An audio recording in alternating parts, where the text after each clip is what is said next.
Powder method of x-ray diffraction क्या होता है और इसकी क्या क्या एप्लीकेशंस होती हैं। नमस्ते, मेरा नाम मनदीप दलाल है और इस लेक्चर में हम इन्हीं प्रश्नों के उत्तर खोजने की कोशिश करेंगे।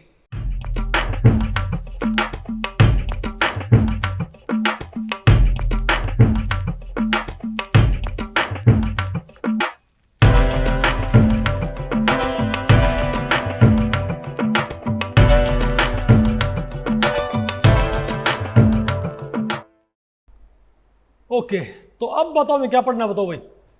Powder method of x-ray diffraction. तो भाई इस टॉपिक को हमने टोटल 3 सेक्शंस में डिवाइड किया है। पहले बताओ हम क्या पढ़ेंगे, principle of powder x ray diffraction. फिर क्या पढ़ना है, experimental setup for powder x ray diffraction. फिर क्या हो आपके पास, application of powder x ray diffraction. Okay, पहले बताओ हम क्या पढ़ते हैं भाई, principle of powder x ray diffraction. देखो भाई मैं आपको बात बताऊं, अभी तक आपने जो सिंपल ब्रैग मेथड पढ़ा था, मैं आपको बताऊं भाई जो पाउडर मेथड होता है वो भी ब्रैग मेथड के ऊपर ही क्या होता है, वो भी Bragg's law of x-ray diffraction के ऊपर क्या भाई बेस्ड है। वो उसी का क्या है, एक तरह से एक्सटेंशन। सिर्फ अंतर क्या है, जो बातें ब्रैग्स मेथड में थी वो सारी कहां पर है, पाउडर मेथड में। सिर्फ अंतर क्या बताओ भाई, ब्रैग्स मेथड में आपको क्या रिक्वायर्ड था, एक सिंगल क्रिस्टल, और उसको आप भाई घुमा घुमा के रखा करते, और उसको आपको बार बार रोटेट करना पड़ता था, इजंट इट। पाउडर मेथड में क्या होता है कि आपको वो सिंगल क्रिस्टल आपने रोटेट करने की जरूरत नहीं है, अलग अलग प्लेन्स को एक्सपोज करने के लिए, ताकि भाई वो इंसिडेंट एडिशंस क्या बनाए, परफेक्ट एंगल। अरे बोलो भाई, नहीं समझो, इससे बेटर तो क्या करते हैं, उसको पीस लेते हैं, किसको भाई, एक सिंगल क्रिस्टल को। अरे भाई पाउडर, उसको पाउडर फॉर्म में ले आओ, यानी उसके बहुत सारे क्या बना लो, माइक्रो क्रिस्टलाइट्स। क्या भाई, माइक्रो चारकोल बोलते ना भाई वो। अरे आजकल वो बताते हैं वो कोलगेट वगैरह में ऐसा कुछ है ना। अरे भाई आजकल होता है ये मार्केटिंग के लिए कुछ भी उसमें ऐसे वर्ड्स बोलेंगे ताकि भाई पब्लिक को पता क्या आ गया इसमें भाई, इजंट इट। तो आप ये बताओ भाई, तो इसमें होता क्या है कि सिंपल ब्रैग्स मेथड में आपको एक सिंगल क्रिस्टल इस्तेमाल करना पड़ता है, लेकिन यहां पर आपके पास तो क्या सहूलियत है कि आप यहां पर क्या यूज कर सकते हो, पाउडर फॉर्म में। क्या भाई, अब इसका बेनिफिट ये है, सिंगल क्रिस्टल ग्रो करना क्या काफी मुश्किल, सिंगल क्रिस्टल ग्रो करना क्या काफी मुश्किल है, सफिशिएंट साइज का, रेगुलर, ठीक है बात, जो कि एक्सपेरिमेंट के लिए रिक्वायर्ड है। और पाउडर फॉर्म में किसी भी कंपाउंड को माइक्रो क्रिस्टलाइन फॉर्म में हासिल करना बहुत आसान होता है। आप ये बताओ भाई, जब भी आप ऑर्गेनिक में एक्सपेरिमेंट करते हो तो वहां पर आपको भाई क्या बहुत सारे क्रिस्टलाइट्स मिलते क्या, अरे आपके पास जो कंपाउंड मिलते हैं ऑर्गेनिक कंपाउंड्स या इनऑर्गेनिक जो आपको कंपाउंड मिलते हैं वो बहुत रेयर ही होता होगा कि भाई वो बहुत अच्छे अच्छे क्या बनते हो, सिंगल क्रिस्टल्स, इजंट इट। वो क्या बनते हैं आमतौर पे, एक पाउडर सा नहीं मिलता क्या हमको भाई।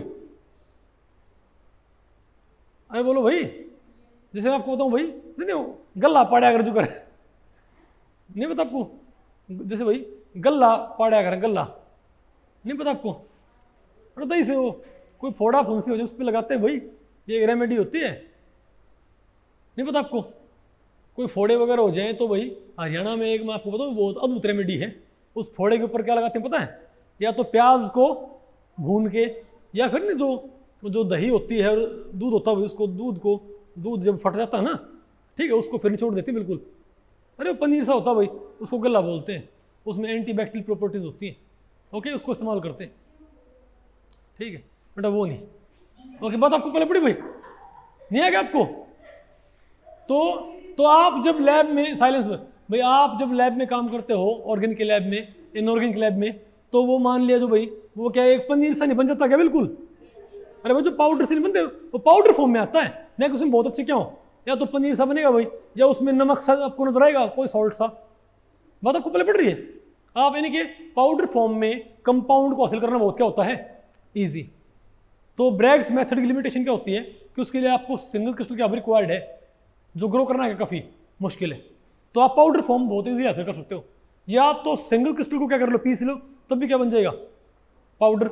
या भाई कि पाउडर फॉर्म में हासिल करना कंपाउंड को, बहुत कई कंपाउंड तो 10-15 मिनट की रिएक्शन में क्या होते हैं, बाकायदा तैयार भी हो जाते हैं पाउडर फॉर्म में, उसके कॉन्स्टिट्यूएंट से 10-15 मिनट की रिएक्शन में समझो तो भाई, आपको बाकायदा क्या मिल जाएगा, पाउडर, वो उसकी माइक्रो क्रिस्टलाइन फॉर्म भाई।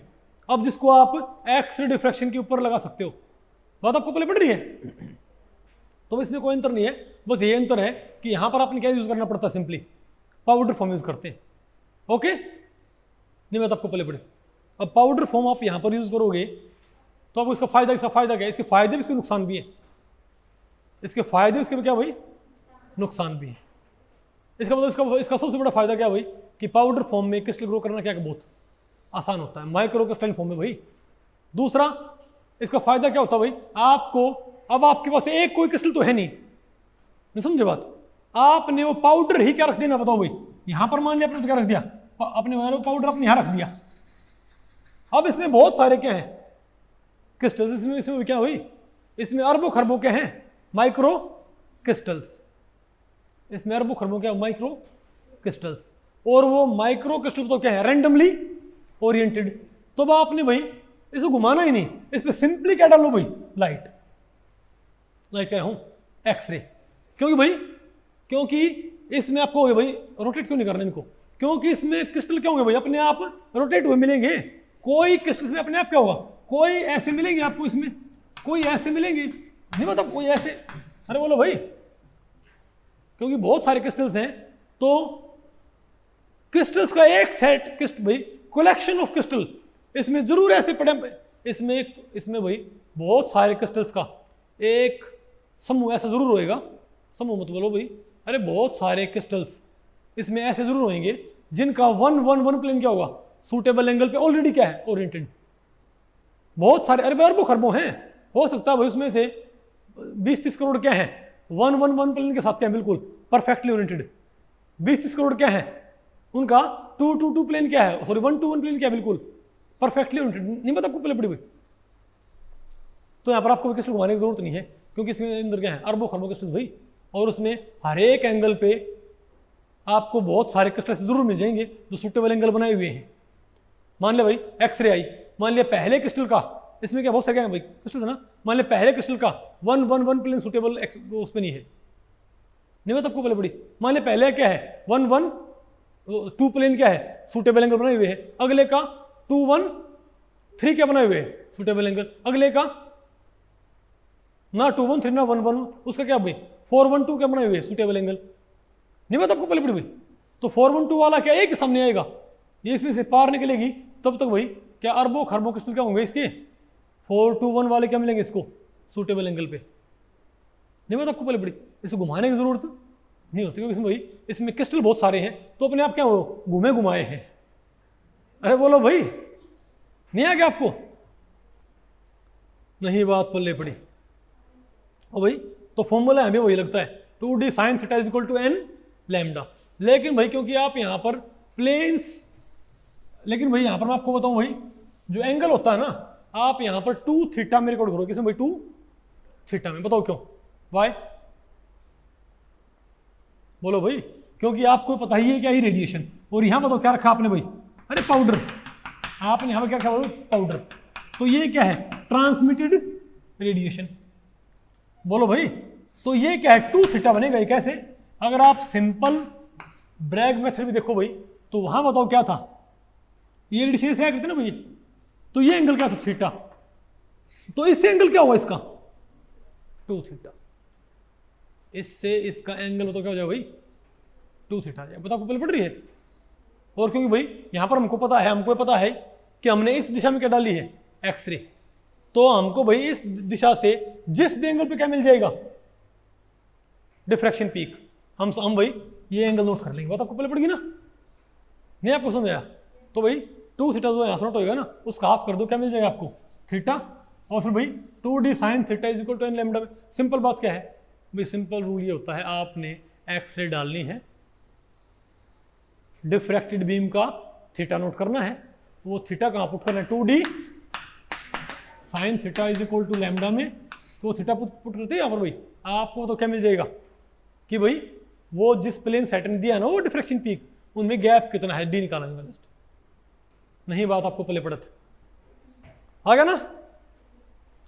अब देखो उसका भाई एक्सपेरिमेंटल सेटअप नजर है आपको, देखो यहाँ पर भाई ऑलरेडी क्या कैसे देखो घूमे घुमाए भाई, देखो किसी किसी कोई क्या है, कोई क्या है भाई, किसी तरह से ओरिएंटेड भाई, कोई क्या है, ये भाई मैंने यहाँ पर 4-5 दिखाए यहाँ पर, लेकिन यहाँ पर क्या है, इनफाइनाइट नंबर ऑफ क्या है भाई, इनफाइनाइट तो मत बोलो भाई, ओके भाई यहाँ पर क्या है भाई, लार्ज नंबर ऑफ क्या है क्रिस्टल्स। तो कोई इस एंगल पे है तो भाई इस एंगल के और भी तो होंगे, इस एंगल के और भी होंगे भाई इस तरह के जो ऐसे पड़े इसके अंदर, नहीं बात आपको पहले पड़ी। तो यहाँ पर क्रिस्टल ऑलरेडी क्या है, घूमे घुमाए, नहीं है क्या आपको। और ये बताओ फिर क्या हमारे पास भाई, अरे भाई क्या फोटोग्राफिक प्लेट, तो भाई कोई क्या होगा इस एंगल पे, कोई इस पे, कोई इस पे, कोई इस पे, नहीं समझे बात, अरे बोलो। तो सेंट्रल पॉइंट पे क्या पहुंचेगी, अनडिफ्रैक्टेड बीम, क्या पहुंचेगी यहाँ पर भाई, अनडिफ्रैक्टेड बीम, नजर है आपको।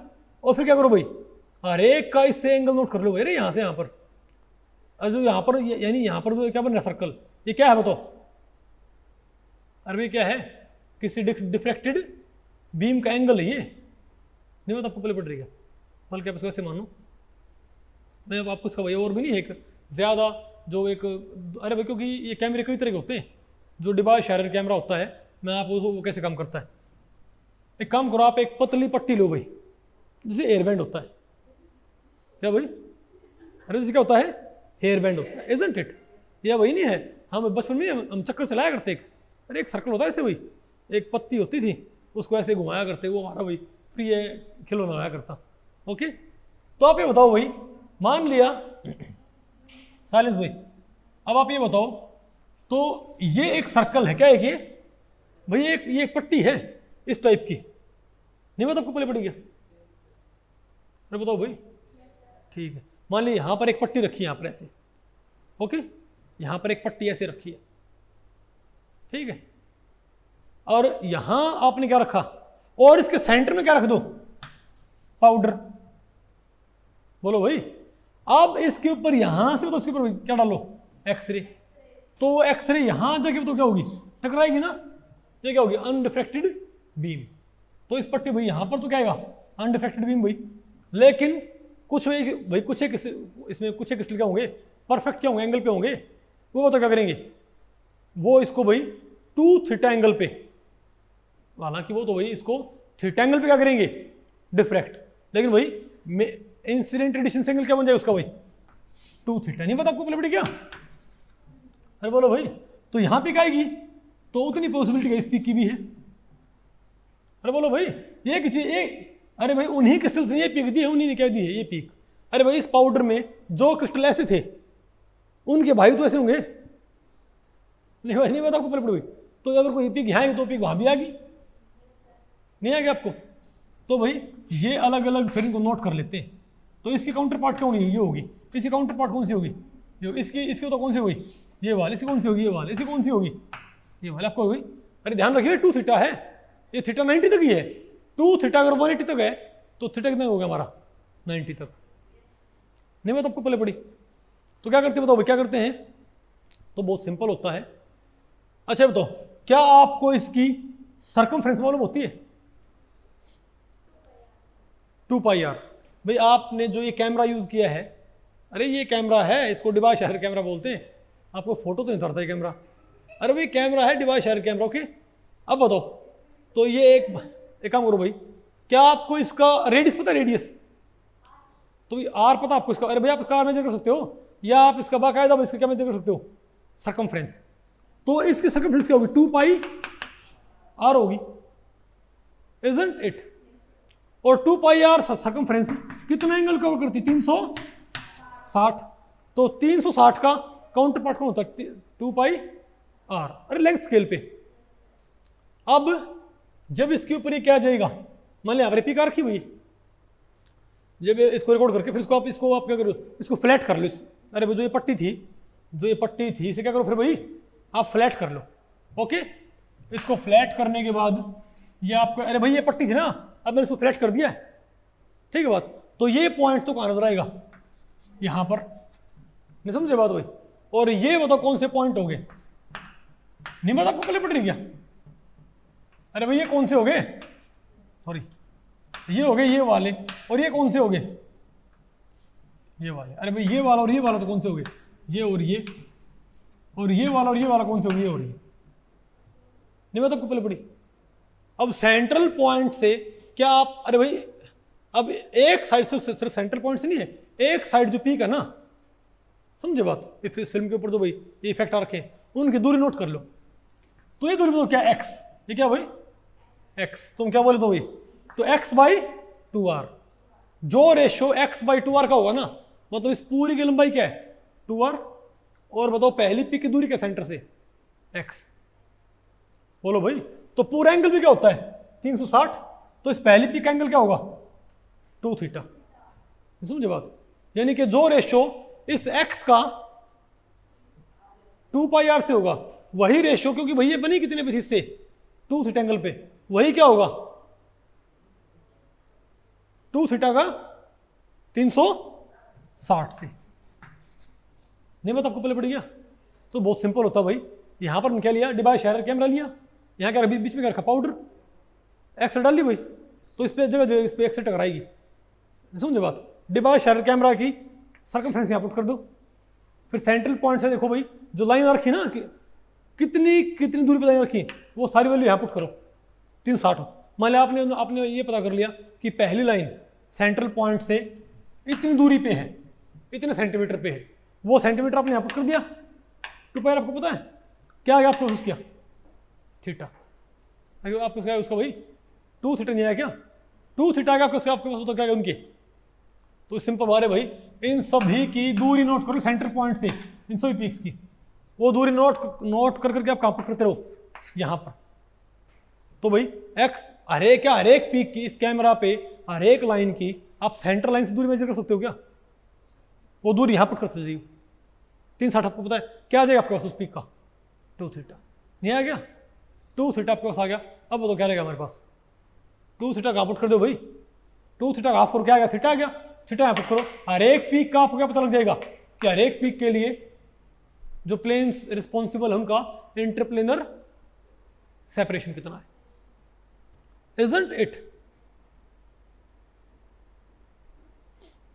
बोलो भाई, अब बताओ फिर क्या भाई एप्लीकेशंस ऑफ, बताओ applications of powder x ray diffraction में पहला क्या होता है फेज आइडेंटिफिकेशन। क्या फेज आइडेंटिफिकेशन, क्योंकि एक्सरे डिफ्रैक्शन पैटर्न हर कंपाउंड का हर क्रिस्टल का दूसरे से क्या होता है डिफरेंट। इवन आइसोमॉर्फ्स का भी क्या होता है हल्का फुल्का वही डिफरेंट होएगा, नहीं बात आपको पहले बड़ी। हालांकि आइसोमॉर्फ्स को ऐसे पता करना काफी थोड़ा मुश्किल होता है, ठीक है, लेकिन अगर 2 आइसोमॉर्फ नहीं कंपाउंड तो उनका एक्सरे पैटर्न क्या होगा बिल्कुल डिफरेंट होएगा भाई। तो आप ये मालूम कर सकते हो कि इसमें कितनी फेजेस हैं। फॉर एग्जांपल अगर मान लिया आप जो मान लिया भाई आप मेरे पास नमक ले आओ, क्या भाई, और आपको ये नमक प्योर है, NaCl क्या भाई प्योर साल्ट है, ओके पाउडर भाई, लेकिन आपने उसमें क्या मिला दिखा, मान लिया कैल्शियम कार्बोनेट, मान लिया आपने उसमें क्या मिला रखा कैल्शियम कार्बोनेट, ठीक है। अब कैल्शियम कार्बोनेट की स्ट्रक्चर अलग होती है और नमक की यूनिट सेल क्या होती है अलग होती है। तो मुझे पता है कि नमक का एक्सआरडी कैसा आता है और कैल्शियम कार्बोनेट एक्सआरडी भाई कैसा आएगा, नहीं समझे बात। तो अगर मैं एक्सआरडी इसका रिकॉर्ड करूंगा उस मिक्सचर का, तो उसमें दोनों की पीक आएंगी, नमक की भी और, बोलो भाई, तो नमक की पीक और कैल्शियम कार्बोनेट की पीक्स की जो हाइट का रेशो होगा वही उस मिक्सचर में प्रेजेंट, बोलो भाई, उन दोनों फेजेस का रेशियो होगा। मुझे पता लग गया कि प्योर नमक नहीं, इसमें क्या भाई, इसमें क्या रखी है मिलावट हो रखी है, नहीं बात आपको पहले पड़ी। तो अगर आपके पास 3 क्रिस्टलाइन कंपाउंड है उनका मिक्सचर है, आपके पास 3 क्या भाई क्रिस्टलाइन कंपाउंड्स, उनका आपने पाउडर बना दिया। पाउडर देखने पर बाहर से आपको नजर नहीं आएगा इसमें 3 कंपाउंड मिले हुए हैं, लेकिन एक साड़ी रिकॉर्ड करने पर क्या आएगा। और आगे जब आप क्या पढ़ोगे फेज डायग्राम, वहां पर आप देखो भाई जो गैसेज क्या होती हैं मिसिबल, वो क्या बनाती है एक फेज, मिसिबल लिक्विड क्या बनाते हैं एक फेज, लेकिन 2 क्रिस्टलाइन सॉलिड हमेशा क्या बनेंगे 2 फेज, 3 क्रिस्टलाइन सॉलिड भाई 3 फेज। बात आपको पहले पड़ रही है, नहीं समझे बात। अरे बोलो भाई, मान लिया आप बना रहे हो Y2O3, क्या भाई, नहीं मान लिया भाई आपको कंपाउंड बना रहे हो, ठीक है, उसमें बन गया और उसमें भाई क्या बन गया, उसमें कोई और कंपाउंड भी बन गया,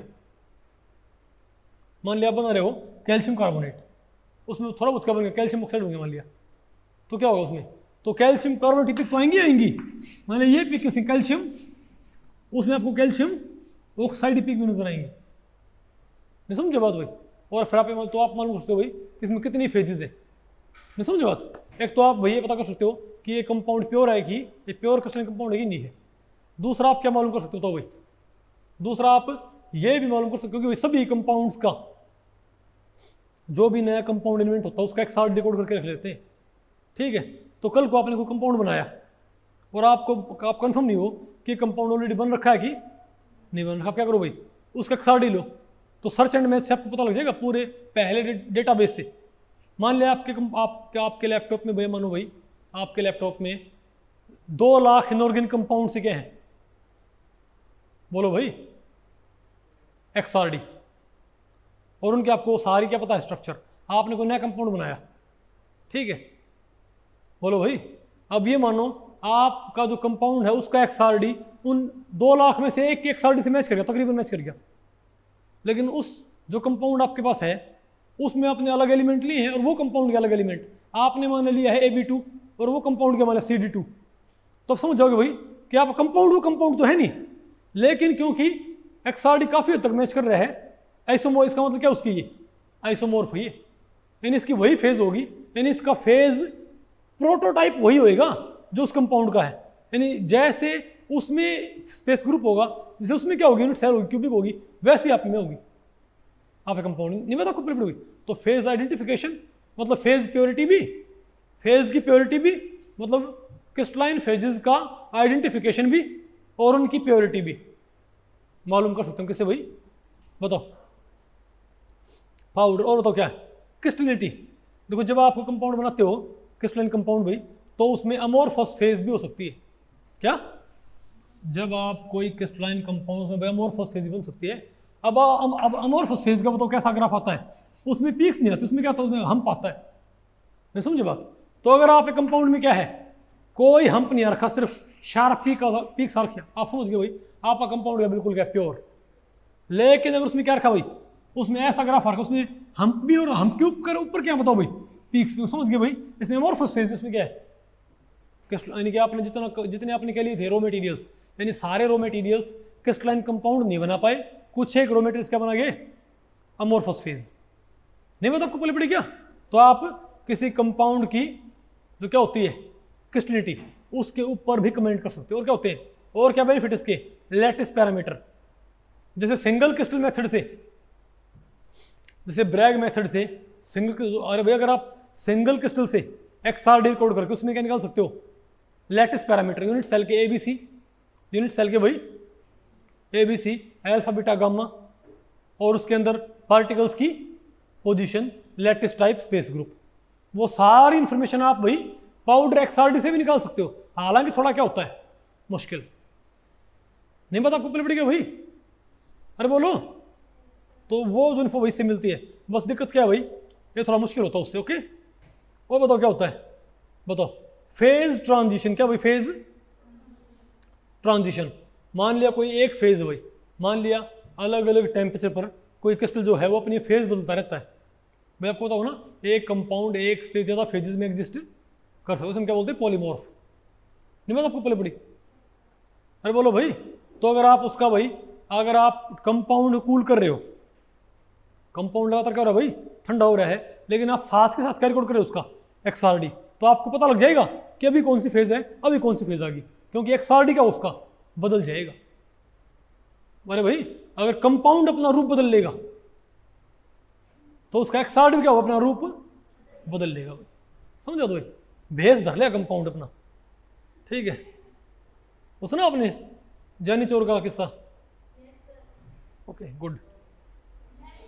और बताओ भाई साइज एंड स्ट्रेन ब्रॉडनिंग, और मैं आपको बताऊं भाई क्योंकि XRD पीक्स में, क्योंकि भाई जो XRD पीक्स में जो क्या होता है भाई, जो ये पाउडर XRD में जो क्या होती है, जो पीक्स आती है ना, इन पीक्स से जो क्या होता है गैप होता है, इन पीक्स में क्या होता है भाई गैप होता है, ये क्लोजली रिलेटेड होता है, बताओ किससे,